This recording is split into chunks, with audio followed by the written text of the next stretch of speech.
Joe, it feels good, yeah? It feels good, but it feels a little bit strange, don't you think? It's like the first day at school vibes. I know, because we've been out and about. Have you got your apple for the teacher? I've got my apple and I've got my inhaler. Perfect. So all is good with the world. I don't need to write you a letter as your mum, do I? No, you'll be all right. I never went to school anyway. I never had time to take a letter in, to be honest with you. Yeah, it's fine. You didn't need school. We've got a great full show. We've got a great full show. You are so good at this. It's wonderful. We really are. We've got a show that is full to the brim of guests. Yeah, we've got Claire Pulteney now. She is doing something really marvellous. She is really marvellous. And proving that there really is non-square as folk. We've got Carl and Mark proving that they really are still doing it. Oh, that excites me so much. But first, we are going to go over to our Hayley and catch up on the soap gossip. Yay!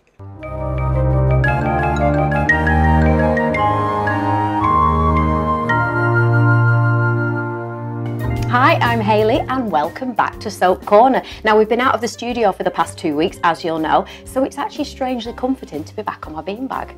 Now, I mention my beanbag, everyone will think I'm mad really, but it's a long-running joke between my mum, my dad and my brother Alex. Hi at you three. Now, let's start off with Hollyoaks. Now, tonight, Scott is going to be desperate to clear his name and Imran offers support to Ollie. Now, on Friday, Grace and Maxine will make an unwelcome discovery as they spot Glenn. And Perry and Harley are thinking about going back to school and uni. They should do as well, shouldn't they? Now over to those couples. Now last night, Sophie and Isla were a bit disappointed to be set up by their mums, just because the lesbians are apparently supposed to fancy each other, you see. But it seems that Paula, Isla's mum, is actually the one who's interested in Sophie herself. Now, you may remember that I had my friend Stephen Donald here on this beanbag with me a couple of months ago, and we hinted at some gossip. Well, last night he appeared on Coronation Street as Tyrone's dad. So we'll see what the future holds. I may or may not know more, but I shall certainly be telling you and keeping you up to date when I can. Now, on Friday, Jim returns to the cobbles and he walks in on Steve stag do and he causes a stir, as you might have guessed, really. Now, Bethany finds out that Billy's been visiting Josh, and Sophie is stunned when Paula agrees to go on a date with Kevin. She tells Sophie that it's actually just to appease Sally. Let's hope our Sophie's heart doesn't get broken again. That's it from me, and I will catch you lot next time. Bye! Well, thank you, Hales. Right then, in 1999, a British television show aired on Channel 4 chronicling the lives of 3 gay men. Nothing special about that these days. No, but back then it really changed our lives and changed the way of the world and, in fact, the way that people look differently at the LGBT community. It was fab. It was fab, but what was even more fab was the soundtrack to that show, and it's still just as popular today. And proving that is the fact that in February, everybody, in February next year, 2 men and a 28-piece orchestra will prove that they really are queer as folk and still really doing it. Please welcome Mr. Carl Darcy and our lovely Mark, everybody. Mark. You've got to say it like that, Mark. Tell us all about it then. How are you doing? Are you all right? Yeah, thanks for having us. Wait, I'm not. But anyway, so you've got a 28-piece orchestra playing the music of Queer as Folk. Is this correct? We have, yes. This came about, as always, with good things. We were drinking a bottle of wine.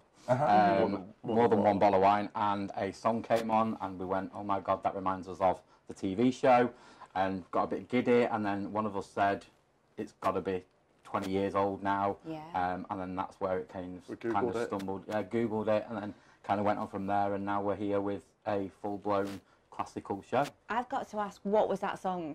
It was the original version of the Indigo song on the track, Haven't You Heard?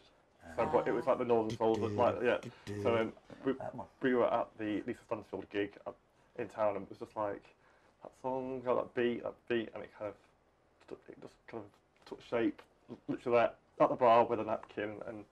And what do you remember from Queer as Folk when the programme came out? I lived in Bristol at the time, right? In a totally different lifetime, a bit like yourself. We were talking before, and I was just homesick because it was the village and the scene and soundtrack and everything, and then I kind of came back and had a different life again, and then that soundtrack was a massive part of DJing, and it still is quite big with certain tracks off the soundtrack. And I think that's the thing with music, isn't it? It can transport you to a moment back in time, and it has that emotional feeling. Yeah, definitely. And because of the programme and because of the era and the amazing songs, this is going to be fab, yeah? Yeah, I think a lot of songs on the soundtrack are not just anthems, but because they're obviously all cover versions as well, but it's just they're all either going out songs or like partner songs or funeral songs you were just talking about before. So yeah, I think everyone identifies with some of it. So what will the actual night be then? What we're to expect?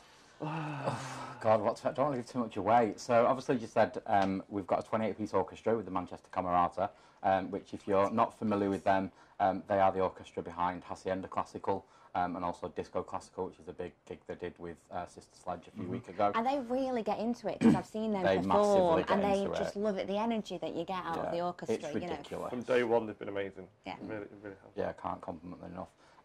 So yeah, so the 28-piece orchestra, we've got guest artists performing, and we'll have some great singers as well, kind of doing the ad hoc tracks, and then we've got the spotlight pieces with the two big artists that we've got. And who are they, please and thank you? So the first one is an original soundtrack artist, Hannah Jones, who did the likes of I Am What I Am and I Am Telling You and Young Hearts Run Free on the original soundtrack.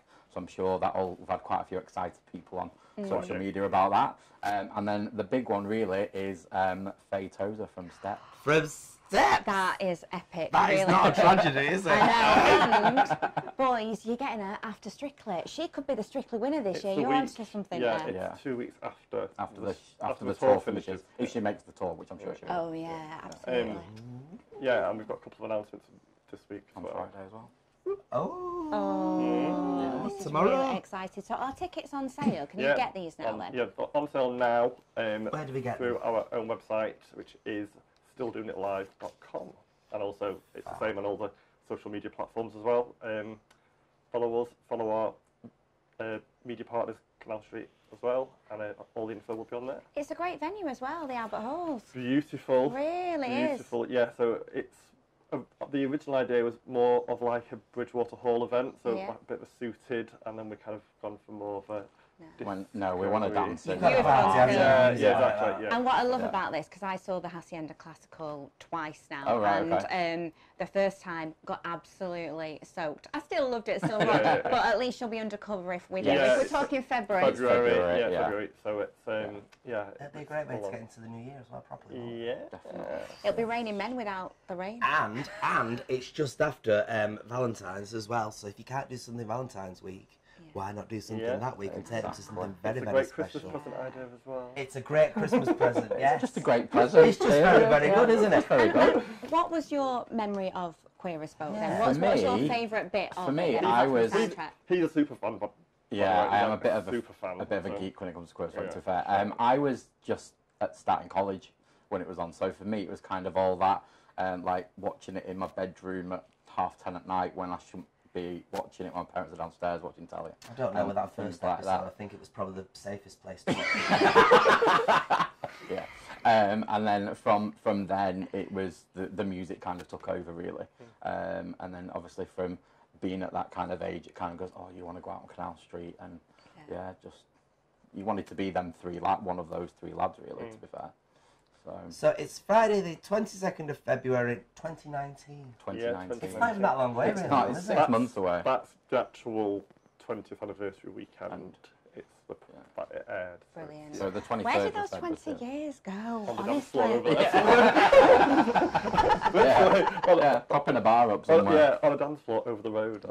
Flashback central, really. It's going to be a great night. It really, really is. And I know I'll be bopping away. Definitely. Well, thanks very much for coming in. Thank you for having us. And best of British with it.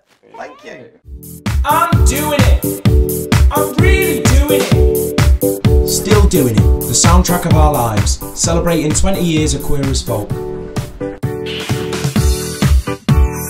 soundtrack that changed a generation. I'm still